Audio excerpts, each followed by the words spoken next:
నమస్తే, welcome to great Andhra. మనతో పాటు ఉన్నారు సీనియర్ పొలిటికల్ అనలిస్ట్ జేఆర్ మహర్షి గారు. నమస్తే సార్. నమస్తే చందన గారు. సార్, మనం ఒక 4-5 రోజుల పైనుంచే చూస్తున్నాం కాసిరెడ్డి నాయన క్షేత్రంలో ఆశ్రమాలను కూల్చివేస్తుంటే అటవీ శాఖ పరిధిలోకి వస్తుందని. వాటికి సంబంధించి మొత్తానికి లోకేష్ గారు టీడీపీకి సంబంధించిన కార్యకర్తే ట్యాగ్ చేస్తే దానికి స్పందించారు. ఎందుకంటే అక్కడ కూడా గొడవలు కొంతమంది టీడీపీ వాళ్ళు కూడా చేశారు, అంటే సపోర్ట్ చేశారు, ఇది కూల్చొద్దు ఉంచాలి అని చెప్పి. సరే, వీళ్ళు కూడా పాజిటివ్గానే స్పందించారు లోకేష్ గారు. కానీ సనాతని అని చెప్పుకునే పవన్ కళ్యాణ్ ఎందుకు బయటికి రాలేదని చెప్పి హిందూ సమాజమే ప్రశ్నిస్తుంది. అంటే హిందువులు చాలామంది ఆయన్ని ప్రశ్నిస్తున్నారు, కానీ ఆయన ఎక్కడున్నారు కనిపించట్లేదు చాలా రోజుల నుంచి. ఆయన ఎప్పుడు ఫస్ట్ నుంచి ఇదే చేస్తున్నారు. ఈ ప్రభుత్వం వచ్చినప్పటి నుంచి సడన్గా వస్తున్నారు, మాయమైపోతున్నారు. మరి ఇది చాలా ఇంపార్టెంట్ సందర్భం కదా, మరి ఈ టైంలో ఎందుకు ఆయన ఇప్పటి వరకు స్పందించలేదు? పైగా లోకేష్ గారు ఏమో క్రెడిట్ అంతా, సరే క్రెడిట్ కోసం చేశారా కాదా అనేది కాదు, కానీ ఆయనకి మొత్తానికి దీని క్రెడిట్స్ లభించాయి. ఎందుకంటే ఆయన దాన్ని ఖండించారు, ప్లస్ ఆయన సొంత డబ్బులతో నేనే నిర్మిస్తానన్నారు. పని కూడా ప్రారంభమైంది వితిన్ 24 అవర్స్లో. సో ఎందుకు పవన్ కళ్యాణ్ గారు ఎందుకు ఆయన అటవీ శాఖ పరిధిలోకి వచ్చిన ఇక్కడ, అందులోనూ హిందూ సనాతని అని చెప్పుకున్న ఆయన, ఈ 2 రకాలుగాను కూడా ఆయనే ఫస్ట్ స్పందించాలి, ఎందుకు ఆయన సైలెంట్ ఉన్నారు? ఏమో ఆయన గత 10 రోజులుగా మీకు కనబడడం లేదు. మీరు గమనించండి, ఎక్కడైనా పుణ్యక్షేత్రాలు తిరుగుతున్నారేమో మనకు తెలియదు. ఒకటేమిటంటే ఆయన శాఖ అటవీ శాఖ. ఇప్పుడు కొండల్లో కానీ అడవుల్లో కానీ ఉన్న గుళ్ళు గోపురాలు పుణ్యక్షేత్రాలు ఏవైనా కూడా అటవీ శాఖ పరిధిలోకే వస్తాయి. ఇప్పుడు అడవిలో ఉన్న టెంపుల్ అటవీ శాఖదే కదా అవుతుంది, న్యాచురల్గానే అది రిజర్వ్ ఫారెస్ట్ అయి ఉంటుంది కదా.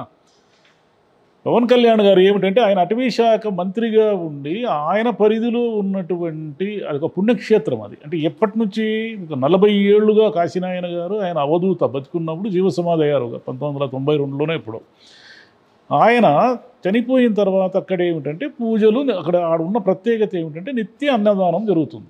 అంటే ఆయన మోటో అవధూత గారు చెప్పిన అనేక విషయాల కంటే కూడా ప్రధానమైనది ఏమిటంటే అందరికీ అన్నం పెట్టండి, 10 మందికి అన్నం పెట్టండి, ఎప్పుడు ఆకలిని వచ్చినా ఎవరిని కూడా అన్నం లేకుండా చేయకండి అనేది ఆయన సిద్ధాంతాల్లో కీలకమైంది.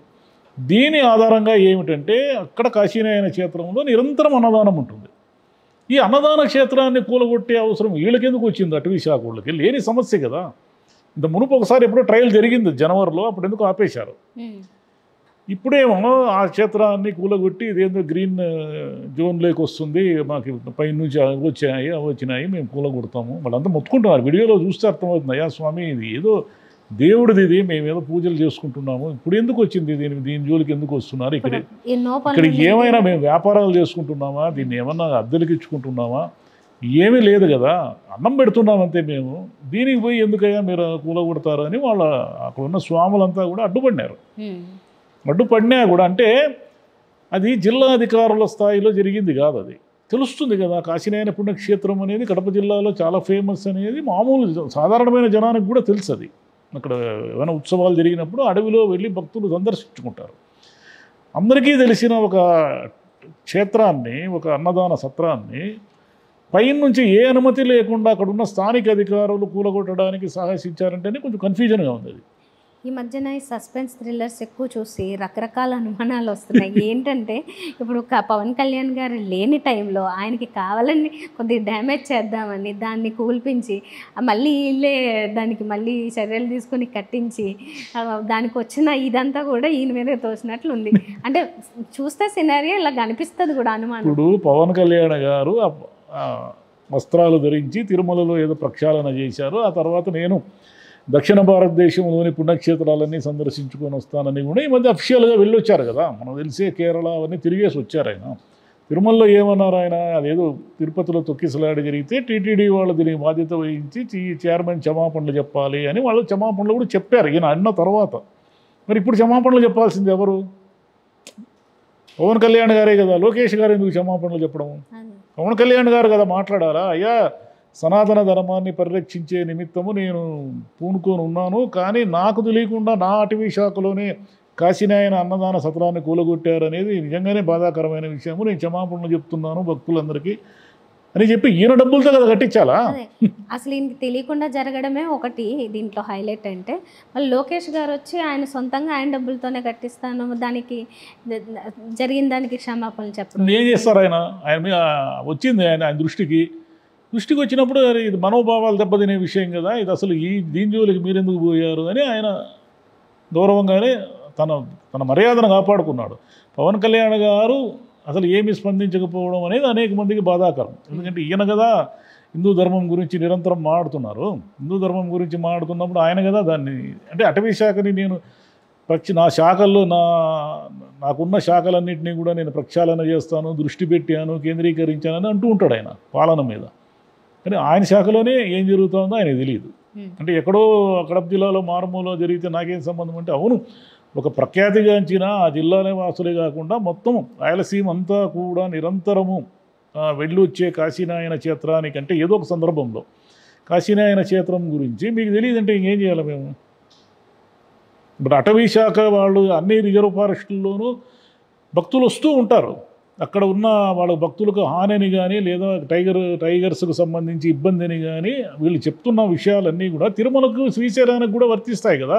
మీరు తిరుమల శ్రీశైలాన్ని ఆపగలరా? భక్తులు రాకుండా ఆపలేరు కదా. అదెందుకు అంటే బాగా డబ్బులు వస్తాయి కాబట్టి వాటిని మాత్రం వదిలేస్తారు. అక్కడే ఆంక్షలు ఉండవు, అటవీ శాఖ ఆంక్షలు. ఇక్కడే ఏమిటంటే ఇదేదో ఫారెస్ట్లో ఉంది, పేదవాళ్ళు ఎక్కువ అన్నదానం వచ్చి అన్నం తింటారు కాబట్టి దీన్ని కూల్చేస్తారు.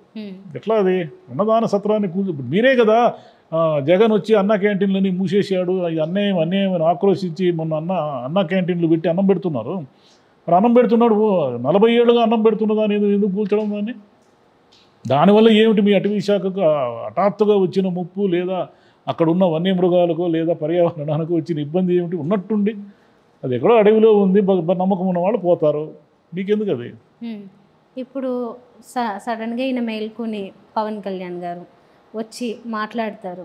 ఆ మాట్లాడింది మళ్ళీ ఎక్కడో టీడీపీకి తగులుతుంది, లేకపోతే ఆయనకి ఏం తెలియకుండా. అసలు 5 రోజులైంది దాదాపు అది ఇష్యూ జరిగి. 5 రోజులుగా ఆయన ఏదో ఒక సందర్భంలో దాని గురించి మాట్లాడి ఉండాలి, ఆయన మాట్లాడనే లేదు.